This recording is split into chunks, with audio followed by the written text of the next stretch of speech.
Hello everyone, this is Dr. Pushpendu Rakshit and Assistant Professor in Amity Business School, Mumbai, Amity University, Maharashtra. Welcome all for this presentation. This is on building healthcare 4.0 with smart workforce. Now, as we see the need of Industry 4.0, we also see and understand that how healthcare is also marching slowly, gradually towards Industry 4.0. Does there exist always a need that we have dynamic consolidation, globalization, methodical development, public policy, and competition have pushed human resource leaders into new territories to address dynamic needs of pharma business? There exists a digital revamp in life science industry, even following the concept of self-reliant India, that is Atmanirbhar Bharat, which recently during the COVID-19 pandemic, we all can hear that. This has already been there earlier, but now it has taken a boom. This is a conceptual explorative research demonstrating future of smart Indian pharma, which is in a verge of becoming self-reliant now. A lot of technologies are involved in this. A lot of intellectual, hardworking, skilled labor force is involved in this. And even when we see the war for identifying or finding out, discovering the vaccination for COVID-19, even we see that our the medical fraternity is really, researchers are really into it.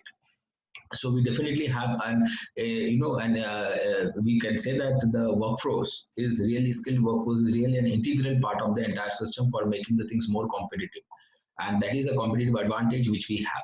Pharmaceutical 4.0 is a smart factory mentions to the novel tools and procedures that are allowing smart decentralized manufacturing with intelligent workshop, cohesive IT system, Internet of Things, artificial intelligence of flexibility, high integrated and robotic manufacturing arrangements.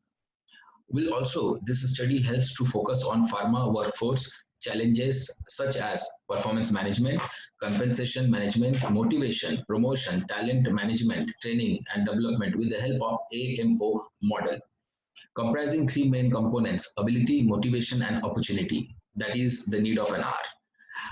This would also alert both the clinical manufacturers and users, resulting in designing personalized based better future of Indian pharma industry. This is an explorative study driven by secondary sources and tends to design a prototype. Future pharma would see the business link paraphernalia across development and diversal by using better, more reliable large volume of data and revolutionized manufacturing. So this is definitely an important aspect which we see in today's scenario, and that is the reason it has been taken by me. We have a literature review based on workforce diversity, diversification of workforce, performance and productivity, skilled workforce and task force. There are many more available in the study that can be referred in the paper. Objectives of the study: to explore best workforce practices by Indian pharma industries, to understand AMO model in context to Indian pharma workshop. These pictorial representations generally do depict the first one, economic growth and workforce engagement, that we can see here. And in this, basically, we see that it is created by me. And in this, we see that 36% of lower per person disease burden, 100% eradication of polio with joint venture, 95% lower cost for treatment of deadly diseases, 2.7 million job created directly or indirectly, and 11 billion annual trade surplus, $2 billion FDI to pharma industry in last 3 years. These are the achievements that basically proves that yes, our industry is doing pretty well, and we all are actually in the verge of getting the best of the things that are in about to come. Next, we are having here your projected side of Indian pharma that we see in the future Indian pharma.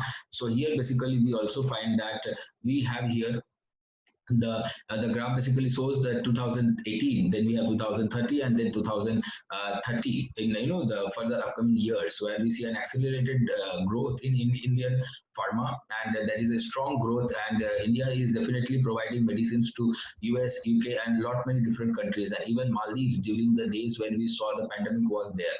So India had been also called by Brazilian president as your Sanjeevani, that is referring to the Ramayana, Hanuman. So where Sanjeevani Bhuti, so India is playing that role of providing all the medical facilities and infrastructures as and when required to the different countries, and that is really showing that it is really playing a great support to the entire system. Further, also we see that major aspects driving attention toward upskilling pharma workforce. That is a top-down approach. Basically, that here we see that we are having a transformational journey. That is always a company's the strategies are framed from the top level, and then it is been applied properly into the lower bottom levels, the best practices that are there by using the tools and techniques which we are having today. R&D, that is research and development, which is an integral part, which is also seen by us. And nowadays we see that it is we have the clinical practices which are having a great role by human resource. So skilled human resource is involved in the same. Best industrial policy practices, that basically talks about the different norms which are related to the multiple drugs. Thus proper export import policies and guidelines have to be followed by the businesses as per the countries. Innovation, that is the major important part, and where we see the industry 4.0 playing a very important role, and that is pharma 4.0, where much of the things is automated, and we can see the production as well as the increasing number of, in fact, the mask that we see during this pandemic time event, which has increased to lakhs per day.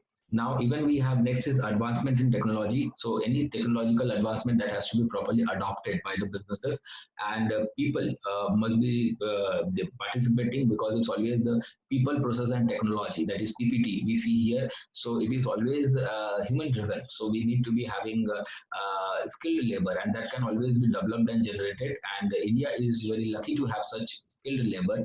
With collaboration with the machine, our pharma 4.0 things will be much better. Quality control is always an important aspect. When we look into the output part, then we need to have a very good quality. So improved performance, then we should be having machine and material are carefully handled with economic purpose. That is what we need to see. Let us see the AMO model. Now here basically we have the model helps to critically justify employees' ability, motivation, and opportunity to participate, which is in turn would increase employees' active commitment. It is very important to have a proper employee engagement. The motivation has to be very high. And during these days, we could see the Corona warriors. They have been doctors and other medical fraternity. They have been giving their morning and evening, night, every time they are on duty. And that is how they have actually played the role of helping the humanity. In the following study, we are demonstrating the correlation between human as a vital resource for organization, not only have a decisive role in the evolution of firms, but also act as a leader for all of the resources to conquer rivals of today's dynamic atmospheres of businesses. Also, we have here playing a vital role in trump of firms. Human resource management needs a human resource system, policies, and best practices that is to be followed. In addition to the mentioned themes, some miscellaneous challenges were recognized during this study that are imperfect HRM governments, the organizational cultural obstacles, and nature of the industry. So that is what we need to rectify and we need to work out, and AMO model will helping out for the same. We should be having such training, development, and motivations put into the people so that they are ready to work in a more skilled and very more in a very patterned way. Human resource managers must recognize efforts and thus have 360-degree of appraisal practice to support AMO for employee. As we see our country, there are different, it's a diversified field. So we have small to the biggest facilities which are available in terms of medicals, or we have in terms of the clinical. So it have to be like there must be some common standard practice that has to be taken care properly. What are the implications that we see? The study offers key implications for the top and middle level managers willing to adopt best practices, industrial practices to have competitive advantage of market. Adoption of technology and industrial practices based on technology would help to explore better results. Development of soft skill, interpersonal problem solving, negotiation skill, and best ethical practices are the keys to the success of modern pharma industry.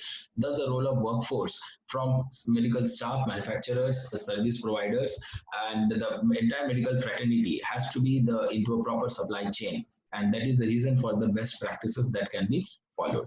In conclusion, then I am be saying that the world's pharmaceutical marketplace exists in the mid of the foremost disjointness. While evolution of the advanced marketplace all shrinks, evolving marketplaces will become progressively imperative in the approaching span. So we see here that Indian pharma marketplace, literally with the markets that we see, they have the expansion in China, Brazil, Russia, and would front also. They will be looking for more marketplaces in future. Market in India, our decisive future branding is an exclusive business podium. Initially, branded generic control manufacturing up 70 to 80% of real marketplace. So in future, we see that there will definitely be a good growth, and in 2020, we will be seeing that almost USD $35 billion is being generated, and not only in terms of money, but also in terms of the developments. India is doing really pretty good. So overall, if we see, then we have a very good development that we can see with the application of advanced HR with healthcare 4.0.